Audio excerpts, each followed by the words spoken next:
Doctor A P J Abdul Kalam October 15 1931 அன்று தமிழ்நாட்டில் உள்ள ராமேஸ்வரம் என்ற சிறிய கிராமத்தில் பிறந்தார். அவர் ஒரு தாழ்மையான பின்னணியில் இருந்து வந்தவர். படகு உரிமையாளரான அவரது தந்தை எளிமையானவர், ஆனால் ஞானமும் கருணையும் நிறைந்த இதயம். டாக்டர் கலாமின் ஆரம்பகால வாழ்க்கை எளிதானது அல்ல. அவர் உள்ளூர் பள்ளியில் படித்தார். நிதி நெருக்கடிகளை எதிர்கொண்ட போதிலும் அவர் எப்போதும் ஒரு பிரகாசமான மாணவராக இருந்தார்.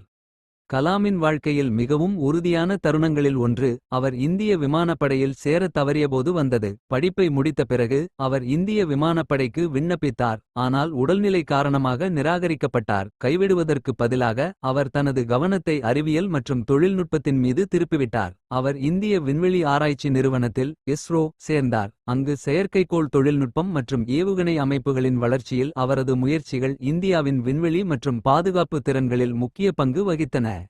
அக்னி மற்றும் பிருத்வி ஏவுகணைகள் போன்ற நாட்டின் ஏவுகணை அமைப்புகளின் வளர்ச்சியில் கலாம் தனது பணிக்காக இந்தியாவின் ஏவுகணை நாயகன் என்று அறியப்பட்டார். இந்த முன்னேற்றங்கள் இந்தியாவின் பாதுகாப்பு திறன்களை வலுப்படுத்தியது மட்டுமல்லாமல் அவரது அசைக்க முடியாத உறுதியையும் அறிவியல் புத்தி கூர்மையையும் வெளிப்படுத்தியது.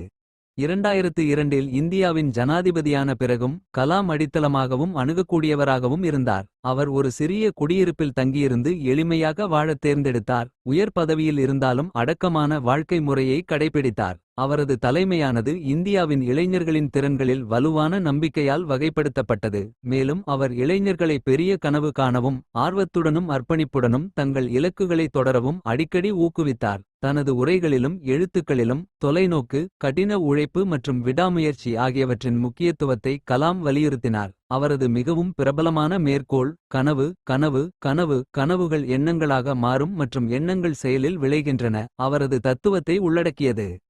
அப்துல் கலாம் ஜூலை 27 2015 அன்று காலமானார். ஆனால் அவரது பாரம்பரியம் அறிவியல், கல்வி மற்றும் தேசத்திற்கான அவரது பங்களிப்புகளின் மூலம் வாழ்கிறது. அவர் குறிப்பாக இளம் இந்தியர்களுக்கு உத்வேகத்தின் ஆதாரமாக இருக்கிறார். அவர்களின் சூழ்நிலைகளுக்கு அப்பால் சிந்திக்கவும் அவர்களின் உயர்ந்த திறனை அடைய முயற்சிக்கவும் அவர்களை வலியுறுத்துகிறார். மன உறுதியும் அர்ப்பணிப்பும் அறிவின் நாட்டமும் எவ்வளவு சவாலான சூழ்நிலைகளையும் சமாளிக்கும் என்பதற்கு கலாமின் வாழ்க்கையே சாட்சி.